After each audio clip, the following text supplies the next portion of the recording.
Hey, just as a reminder, I'm a narrator on Chilling, the awesome horror app that features over 1,000 horror stories, over a dozen narrators, some of whom you might know from YouTube, as well as full-length novels, an exclusive series, and Chilling originals. You can select and change the ambient sound in the background of the stories whenever you want, without affecting the story you're listening to, and we release hours of new stories every week. Click the link in the description to download and start your free trial to see if you like it.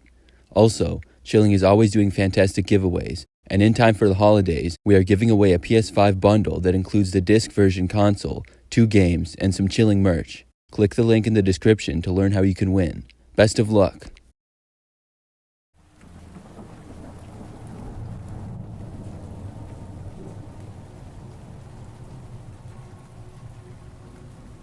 Currently, I'm a senior in college at a pretty big school. I transferred over here from a smaller school 3 years ago now. I went to that school during just my freshman year, and going into my first semester there, I didn't know anybody at the school, and I was required to live in the dorms. I was assigned a random roommate during that time, and when I first moved in, immediately the guy seemed a little bit strange. His name was Brian, and he was sort of tall, skinny, had blonde hair and glasses. I remember that one of the first things he said to me when I met him was that he was crazy, and you never knew what he was going to do. Of course, people might say this in a joking way, and I laughed when he said it, and so did he. But after talking with him and getting to know him a little bit after moving in, he did seem a little bit off. After living with him the first several weeks of school, my overall impression of the guy was that he was a bit of a loose cannon. He would say things that were just weird, or make inappropriate jokes that crossed the line a little bit. He also came and went from our dorm room at the most random times. Sometimes he would be gone for the entire day from our room. Other times, he would be in the room all day. I would also occasionally wake up in the middle of the night to hear him either entering or exiting the room with his backpack or jacket on. For the most part, we didn't do much together, other than when we were both in the room doing homework or whatever, and then we would talk sometimes. I remember one time, towards the end of the first semester, Brian randomly said that he'd been watching me sleep the night before. Obviously, I thought this was strange. Brian sort of laughed as he said it, so I knew he was joking, but it was just a strange thing to say. This is kind of how things were for the entire first semester. We had a couple of fun times, but I really didn't like living with him. Then the second semester came in the spring.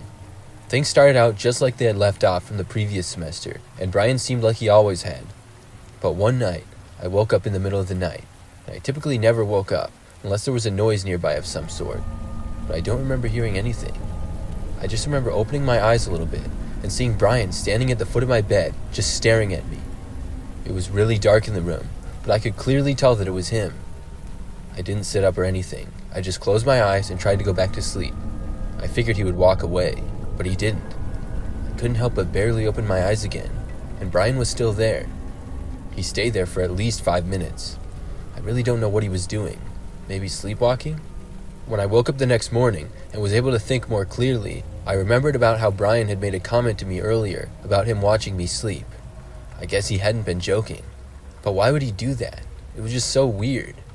I tried to tell myself it was just his strange sense of humor, but later on in the semester, it happened again.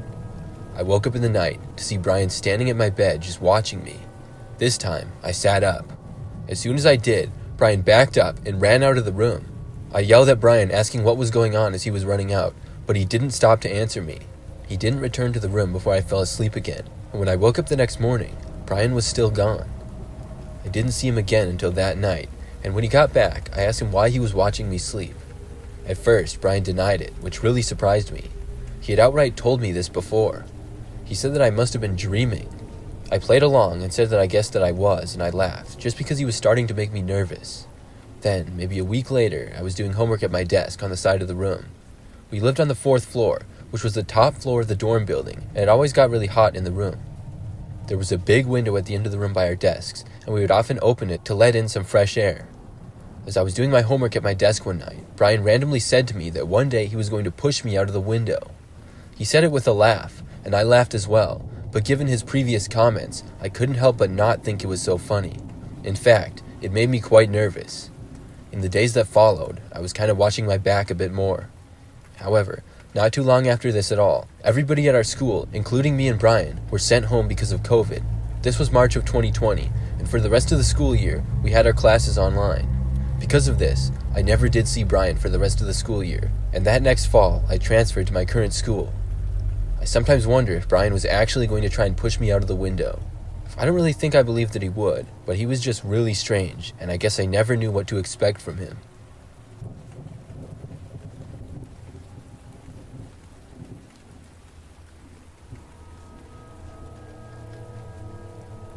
A couple of years ago, I moved into a small 2-bedroom apartment. I had a roommate, and we both had our own bedroom, and then we shared a living room, small kitchen, and a tiny bathroom. It was all I could afford at the time. My roommate was named Frank. Frank was around my age, and overall kind of a sloppy person. I didn't live there too long before finding that out. I don't want to just complain about the guy, but he left dishes all over the place, and in the sink. He never did any kind of cleaning, and overall, the guy wasn't that friendly either. If he was in the living room or kitchen, and I came out into the room, he would often just leave without saying a word. He wasn't too big on conversation. It's not like I was trying to watch movies with him or eat at the table with him, but I thought it would be nice to be able to make basic conversation, or at least get to know each other a little bit, but he always would just give basic responses, and didn't seem to be interested in being friends at all. He wasn't rude, just not friendly. After like 6 months of living there, one day I was at the apartment by myself, and the smoke detector started beeping. This meant that the battery needed to be replaced. I ignored it for a few hours, but then realized that the beeping sound was too annoying to let go. I got a chair from the kitchen and brought it into the hallway where the smoke detector was. It happened to be on the ceiling, right in front of Frank's room. As I was working on changing it, I dropped the new battery and it fell onto the floor and kind of rolled into Frank's bedroom. His door was open just a crack, and I had to open it more to get the battery. When I did this, I couldn't help but look inside Frank's room. I had never seen inside before. Frank always kept his door shut, and I had never thought to look inside of it. As I picked up the battery from the floor, I glanced around. His room was sort of messy, which didn't surprise me at all, but I noticed something.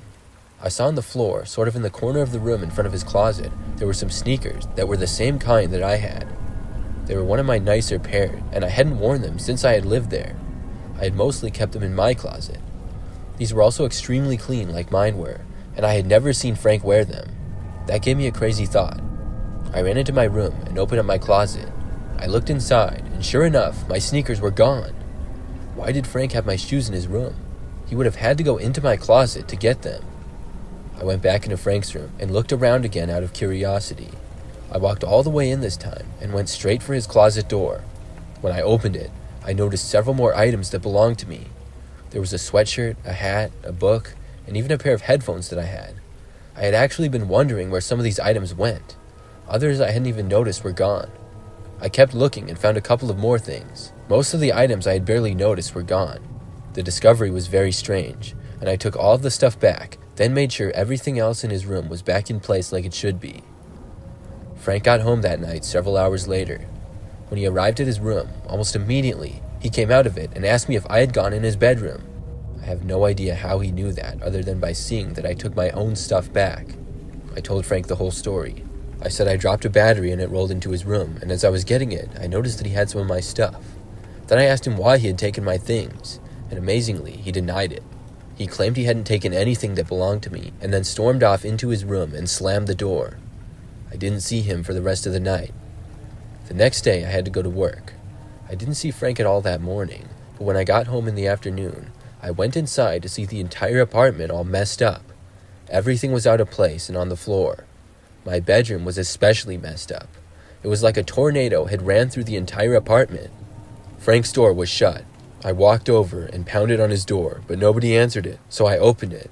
When I did, Frank wasn't there, and his room was completely empty. However, his keys were not in the apartment, so he still had them wherever he was. I called a friend who lived sort of in the area, and I stayed at his place for a few nights. I no longer felt safe in that apartment. I ended up moving the next week. I'm not sure what ended up happening with Frank or the apartment. He definitely was a strange guy, and I hope I don't run into him again.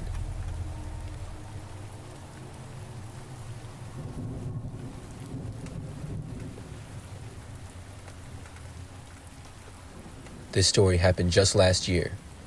After college, when I got my first apartment, I needed a roommate. I was living in a new city where I really didn't know anybody at all, and there was this guy named Alex that I went to college with there. I didn't know him that well, but I did have a class with him in college. and we knew of each other, so we decided to be roommates. The apartment had 2 bedrooms and was a good amount of space. Both of our bedrooms were next to each other in a hallway off the living room. After moving in, I got along with Alex pretty well. We didn't talk a whole lot or do stuff together because we were both really busy with work. Overall, though, we got along and were friendly with each other. But that soon changed. One night, as I was sleeping, I woke up in the middle of the night because somebody was knocking on my bedroom door. I was really confused after waking up, but once I came to my senses, I realized it must be Alex knocking on my door for some reason. I got up and turned my light on, and then went over to answer the door, but when I opened it, nobody was there. I walked out over to Alex's room. His door was closed, and his lights were off. I asked, "Alex, was that you?" He didn't answer me. It seemed like he was still asleep. I looked around the rest of the apartment, but nobody else was there, thankfully. After that, I went back to bed. The next day, I asked Alex about it. He said he had slept through the whole night and didn't hear any knocking on my door or his, and he said it definitely wasn't him knocking on my door. I had no reason not to believe him, and it creeped the both of us out. I asked him if he ever would sleepwalk, and he said no. However, this same thing happened the very next night. When I heard the knocking, I asked who was there, but nobody answered. I got up and ran to the door and opened it. Nobody was there, but I heard Alex's door closing down the hall. I also saw it out of the corner of my eye. I couldn't see clearly he was there, but I knew it had to be him, so I ran over to his door and then opened it. He was now laying in his bed, but I knew it had to be him. I stood in his doorway and asked him why he was knocking on my door. He didn't answer me. He was either pretending to be asleep or had actually been sleepwalking. The next morning, I confronted him about this. He said he had no idea what I was talking about, and that maybe he did sleepwalk after all. A few nights later, it happened again. He banged on my door louder than he had before this time. When I got up, he ran away back to his room just like he always did. This was getting really annoying, and I made the decision that I was going to move into my own place. When I told Alex this, I gave other reasons why I was moving, because I didn't want to make him feel bad or cause any problems. I told him that I was making enough money now and just wanted to have my own place. I said I had nothing against him. I truly didn't know if he was sleepwalking or just messing with me for some reason. A short time later, I ended up moving into a smaller 1-bedroom apartment on the first floor and had the whole place to myself. This apartment was a few miles away from my old one, but in the same city. It was nice to not have a roommate anymore, and I lived there for maybe a week before one night I was woken up in the middle of the night again. Once again, I heard a knocking noise, but it wasn't coming from my bedroom door. This time, it was coming from my window. I looked over to it, and I saw Alex staring in my window and knocking on it. I got up, and as soon as I did, he ran away. This completely freaked me out. I couldn't believe that he would go all the way to my new apartment, and one of the creepiest parts is that I had never told him where my new place was. I called him up the next day on the phone and told him about it, which he denied. Then I said if he ever did this again, I would call the police. After that, I haven't seen him since.